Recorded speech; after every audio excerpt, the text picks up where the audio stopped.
Hey y'all, Gary here with Tennessee Stands. All right, so I'm recording this video at 8:17 a.m. Central Standard Time on Friday morning. By the time many of you see this video, the House will already be in session on the House floor. So, few quick things. Update on the special session. They are doing nothing to fix the emergency power statute. They are doing nothing to limit the governor's authority under an emergency. Here's another big shocker. It looks like the special session is going to be over today. That's what all indications are. That's what most of the members of the General Assembly believe. There's going to be a House session and a on the floor and a Senate session on the floor at 12. House at 9 a.m. this morning. Senate at 12:30 this afternoon. And then depending, I suppose, what comes off of those floor sessions, there may or may not be conference committees this afternoon. I don't know if those are needed. I suppose it's possible that that may go into next week. But I'm just saying it looks like all indications are the special session will effectively be done today. So what was originally thought to be a 2-week session where we would have discussion and debate and some testimony on these issues, we're not having any of that. And by the way, most of the information that we put on our website for you yesterday, most of all of those bills are gone in committee. Some of it has been addressed in this omnibus bill. I'm going to talk to you about in just a minute, some key distinctions. But the majority of it, it's gone. Right now, there's no guarantee that, so emergency power is off the table. There's no guarantee that we're dealing with patients' rights. There's no guarantee that we're dealing with the No Patient Left Alone Act in terms of ensuring that patients are allowed visitors even during COVID in these hospitals. There's no guarantee that we're going to address this medical board situation where a doctor can lose their license for treating their patients for COVID outside of the indicated standards from the FDA, like ivermectin. So right now, there's no guarantee that we're addressing any of that, and none of that is addressed in the omnibus bills. One of the, by the way, all of this has been compiled into these two omnibus bills, one from the House and one from the Senate. Those are the things that are going to be discussed on the floor today. I want to make sure I'm going as fast as I can because this is happening in rapid speed. But there are some key distinctions that you need to know about that exist right now as of Friday morning between the House version of this bill and the Senate version. In the House, both bills deal with masks and vaccines in schools and in terms of private employers.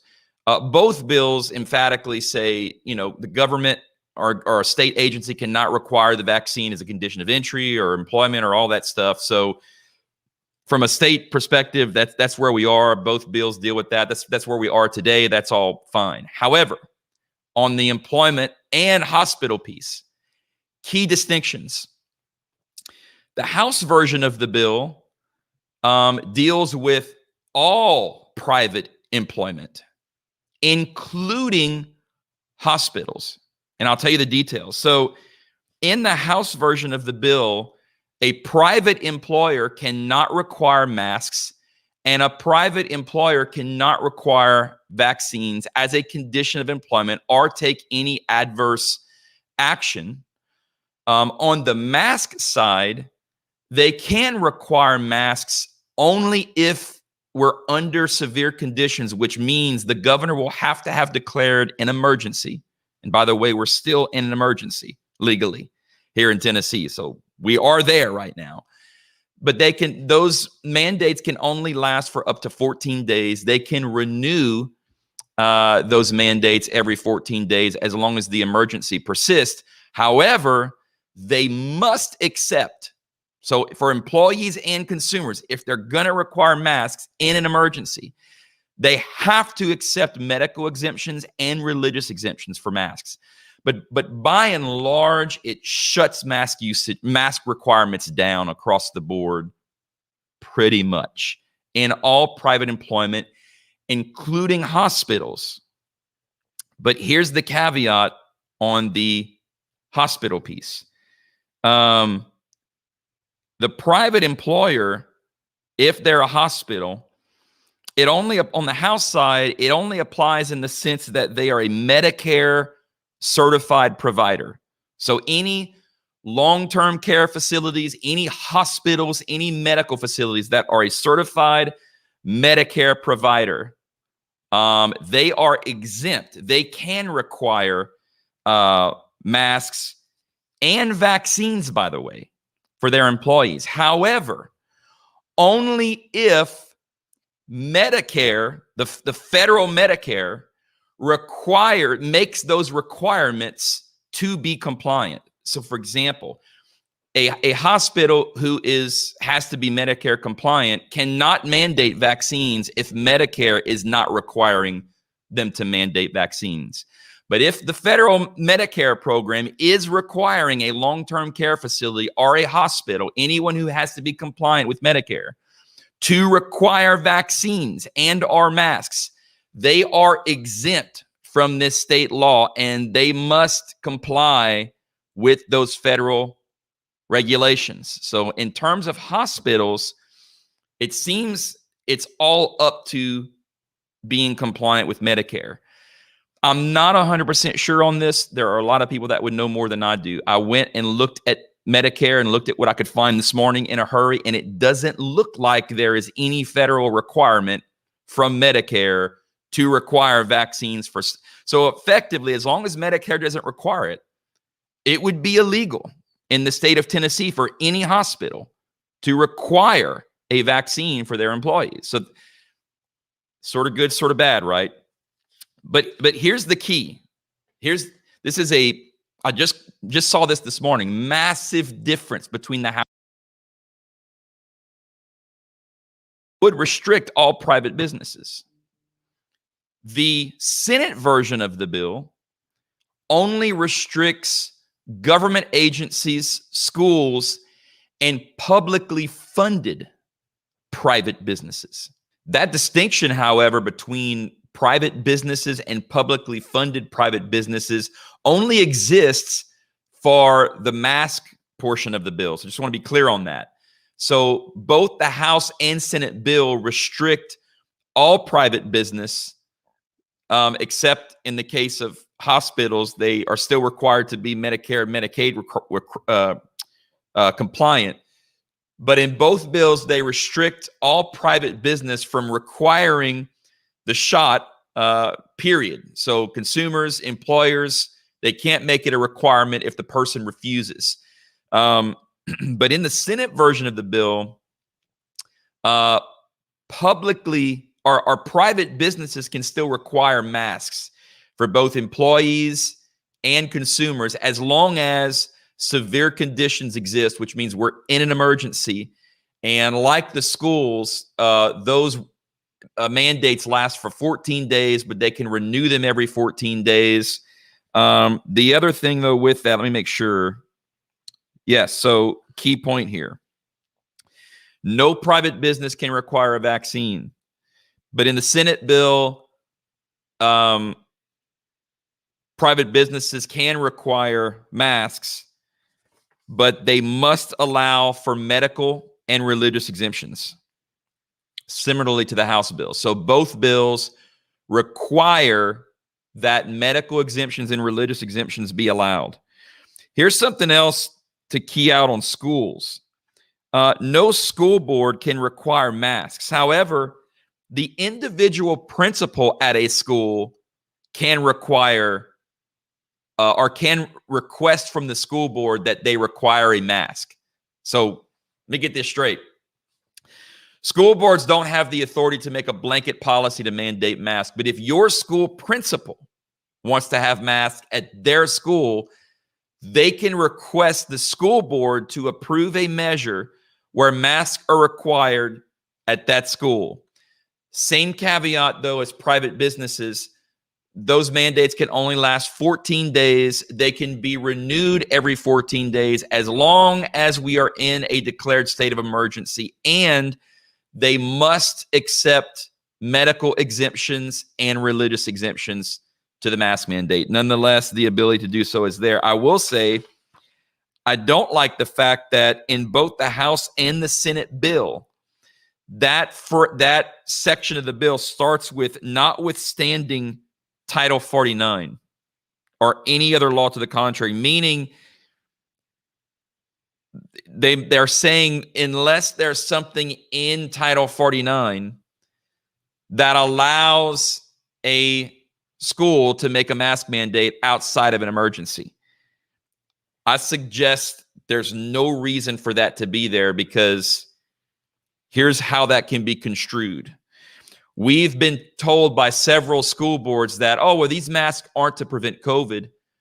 They're for the dress code. This being in here, this notwithstanding Title 49, they are creating a hole by which a school board could theoretically say, I know we're not an emergency, and I know this doesn't really have anything to do with COVID, but we want our kids to wear masks because it's part of our dress code now. And Title 49 allows us to make dress codes. It's just a little squirrely.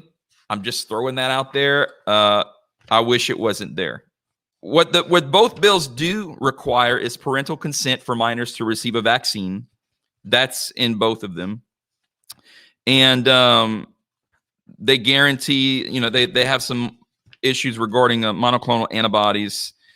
The other last thing I'll say right now, and I've probably got to get to the Capitol, but the last big thing is the difference over this issue I raised yesterday, and I've got an update on that, on the federal piece. In the House version that's currently heading to the floor in the House, all of these laws are null and void if the federal government creates a situation where they mandate the shot or masks or anything, and threaten to take away federal funding from those entities. So let me give you an example. According to the current House bill, if Joe Biden makes an executive order and says all schools in America must mask their children, and if you don't, we're going to pull your federal funding. Whether or not that's legal, it's probably not. Will they do it? Sure, they do all sorts of stuff that's not legal as long as we comply. But what the House bill currently says, if that's the case, that schools can make a request to be exempt from all of these laws, this entire title, and vaccines, by the way. This bill would allow schools to be exempt from this vaccine and masking law if they would lose federal funds. And the Commissioner of Finance and Administration can grant them a temporary exemption from this entire law and allow them to comply with federal edicts in order to receive federal dollars. That is in that. So if Joe Biden says you have to do it and you want your federal dollars, well, you don't have to abide by any of this state law. We'll exempt you. That is currently in the House version of the bill that's heading to the floor imminently. The Senate version of the bill currently does not have that. So there is no exemption in terms of federal funding. All right. So here's where all of this sits. The House is going into session at 9 o'clock on the floor. There's all sorts of things that can happen. They can pass this as is, and this is what's coming out of the House. They can amend it on the floor. So the federal funding piece, they can pull that out this morning. Whether or not they're going to cover public and private schools, they can change that this morning. Whether or not they're going to cover all private business or just publicly funded private business, they can change that this morning. So this is what's in the House bill right now. We don't know what's going to happen on the House floor. The Senate meets at 12:30, and same thing. We don't know what's going to happen with the Senate version of the bill. Here's the deal. Depending upon what the House passes and what the Senate passes, if those two bills are not the same, if they're different in any way, they would have to go into what's called a conference committee, which then might happen this afternoon, or that may push us into next week. What also may happen is they're going to put all of the fixes in on the House version of the bill this morning at 9 o'clock. And when the Senate meets at 12:30, they're just going to conform to whatever the House has passed on the floor this morning. And if that's the case, special session is over, because at that point, the House will have passed their bill, the Senate will have run that bill and conformed to the House bill on the floor, and we'll be done. Session's over. Sayonara. Bye-bye. So I'm all I can do is tell you what currently exists, and there's some of it that's not very good. Actually, there's some of it that's quite dangerous, in my opinion. There's another thing in here that I don't like. I'll say, I know I'm taking a long time, but I'll say one more thing before I turn this video off. Oh God, I am recording. I thought I wasn't recording. I was like, my God. All right, so I'm recording. Last thing. Both of these bills allow the Commissioner of Health, currently Lisa Piercy, the sole discretion to quarantine a person or a business due to COVID-19. And when I mean quarantine business, I say it gives the Commissioner of Health the authority to shut your business down if they deem it dangerous to the public because of COVID-19. Here's the problem with this current section of code that exists in both House and the Senate bills. I'm reading it again to make sure. Currently, this section of the bill does not require that severe conditions exists, which means that the Commissioner of Health can shut a business down because of COVID-19 and because there is a danger that exists to the public, even though we are not in a declared emergency. If any legislator is listening to this right now within the sound of my voice, at the very least, please, dear God, amend that in this bill and make sure that the Commissioner of Health cannot close a business down outside of an emergency. That's crazy. I will just say the fact that the Commissioner of Health is being given the authority to shut a business down is crazy to begin with. I don't think it's right. It shouldn't be happening. That section should not be in this bill. Dare I say it's unconstitutional. Nonetheless, the fact that you guys have put this in here and it doesn't even require an emergency to exist, major red flag. So, guys, look, I'm trying to do the best I can to just right now, I'm fighting some fights, but I'm also, this thing is happening way too fast. At this point, it's out of our control. God, I hate even saying that because it's never out of our control. But it's like they're going to do what they're going to do. And it's a sucky feeling to have as a Tennessean. They're going to rush this thing through. They're going to shove it down our throats. They're going to get it done in 2 days, and they're going to do what they're going to do.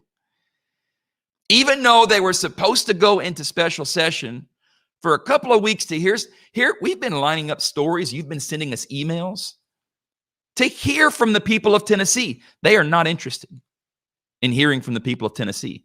They're interested in passing a bill, patting themselves on the back, going on the news, saying they did it, and everything's just good. Everything's great. But there are some really dangerous things in here. I will keep you posted as quickly as I can.